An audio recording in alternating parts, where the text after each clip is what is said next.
Yo, assalamualaikum warahmatullahi wabarakatuh. Kembali lagi bersama saya Hukam Official. Apa kabar teman-teman semuanya? Mohon maaf ya, jarang sekali update status tentang bantuan sosial atau tentang kegiatan-kegiatan sosial di seluruh Indonesia. Teman-teman, kembali lagi bersama saya. Saya akan memberikan informasi. Ada beberapa informasi yang penting untuk teman-teman disimak ya. Nah, sekarang ada kebijakan terbaru tentang penggunaan kartu KKS BPNT. Bagaimana sih ya sebenarnya? Nah, yuk kita baca berita ini agar teman-teman lebih paham lagi dan bisa mengikuti perkembangan kebijakan. Oke, stay tune di Hukam Official. Silakan yang belum untuk subscribe ya, tolong di subscribe. Share apabila informasi ini bermanfaat dan simak untuk informasi kali ini. Ya teman-teman, ini kita ada informasi dari Menteri Sosial yaitu Bu Risma. Ini membuat kebijakan atau terobosan baru di mana ada penggunaan kartu KKS ini sudah tidak menggunakan kartu tapi dengan biometrik. Biometrik itu apa ya teman-teman? Jadi Bu Risma ini saya akan bacakan informasinya di mana Mensos Tri Risma hari ini atau Bu Risma ini akan melakukan uji coba di bulan September kemarin. Beliau mengatakan seperti itu, akan menggunakan uji coba penggunaan dana bantuan pangan non tunai di mana ini tanpa kartu di 7 provinsi. Jadi sementara di 7 provinsi terlebih dahulu. Lalu provinsi mana saja, ada yang tahu? Kalau ada yang tahu silakan ditulis di kolom komentar. Ya, kalau ada yang benar saya akan kasih hadiah.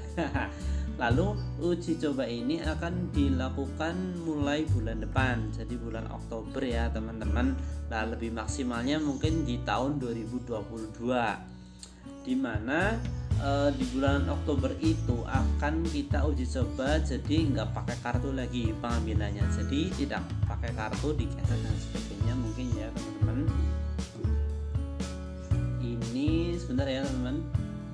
Nah, lalu pengambilannya dengan apa? Yaitu dengan cara menggunakan HP. Nah, HP ini bisa smartphone atau HP yang jadul atau bisa dengan KTP. Nah, bagaimana sih caranya? Begitu kan ya.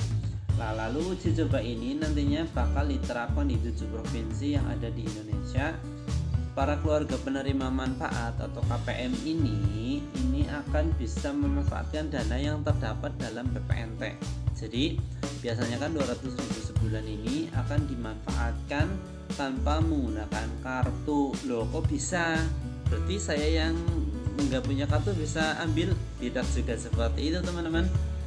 Jadi meskipun dia smartphone punya atau tidak punya, bisa juga dengan KTP. Jadi KTP bisa biometrik. Nanti jadi ketika orang belanja di warung nanti difoto, lalu dia punya biometriknya. Nah, untuk belanja sudah ada aturannya di mana sebenarnya kan tidak boleh untuk beli rokok atau untuk beli minuman keras. Nanti jadi seperti itu. Nah, Risma mengatakan juga para KPM tidak bisa membelanjakan saldonya ini untuk membeli rokok dan miras. Nanti di e-warung terdapat harga standar yang dibeli oleh para KPM. Jadi di seluruh Indonesia kan harga belinya itu kan berbeda-beda. Apalagi kalau di Papua itu kan rata-rata harga belinya mahal ya teman-teman. Nah, ini dibedakan dengan di Jawa ya. Kalau di Jawa kan luar biasa murah-murah. Dan nanti akan ada standar harganya. Yang dimana standar harganya itu kalau melebihi batas, kalau kita bicara bahasa ini head ya, kalau bahasanya Kemensos, maka tidak akan keluar. Misalkan belanja lebih dari 200.000, maka belanjaannya itu tidak akan keluar. Dengan penerapan biometrik tersebut ya, jadi Bu Risma ini mengatakan nantinya siapa saja bisa datang dengan mudah. Jadi sangat mudah sekali untuk transaksi. Hanya foto lalu data penerima akan muncul dan tinggal berbelanja. Nah, pertanyaannya adalah apakah bisa belanja di seluruh warung-warung di seluruh Indonesia atau di agen e-warung yang sudah bekerjasama dengan Himbara. Lah, ini kan sangat menarik teman-teman.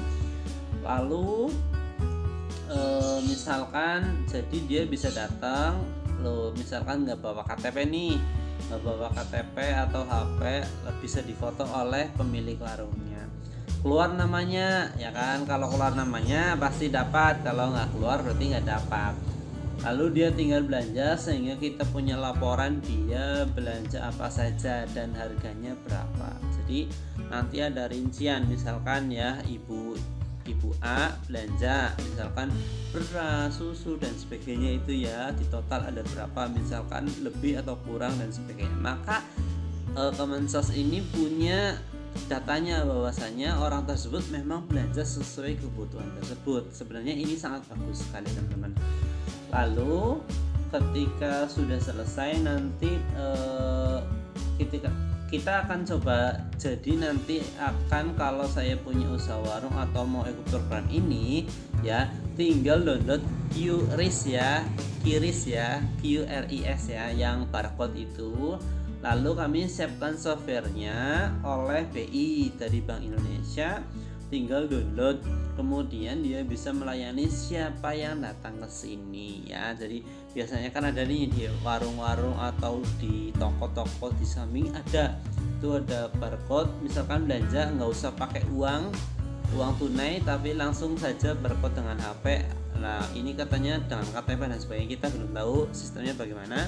Nah, biasanya kan pakai HP QRIS, klik langsung kan keluar gitu ya, bisa bayar, lalu kita bawa makanannya seperti itu. Nah itu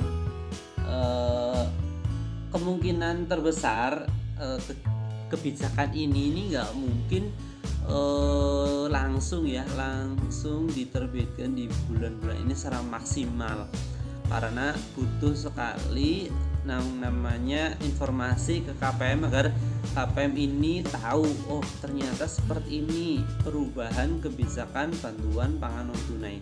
Lah kebanyakan masalah sekarang adalah masalah data ya. Jadi datanya ini kan selama ini kalau belum beres, maka bantuan ini akan tetap menjadi masalah yang sangat luar biasa. Jadi yuk teman-teman atau KPM atau siapa saja, pahami dulu prosesnya. Apabila bantuannya kosong berarti ada masalah di data teman-teman, atau mungkin ada masalah dalam penginputan datanya, begitu ya. Jadi siap-siap untuk bantuan tanpa kartu ya, geseknya tanpa kartu, begitu ya.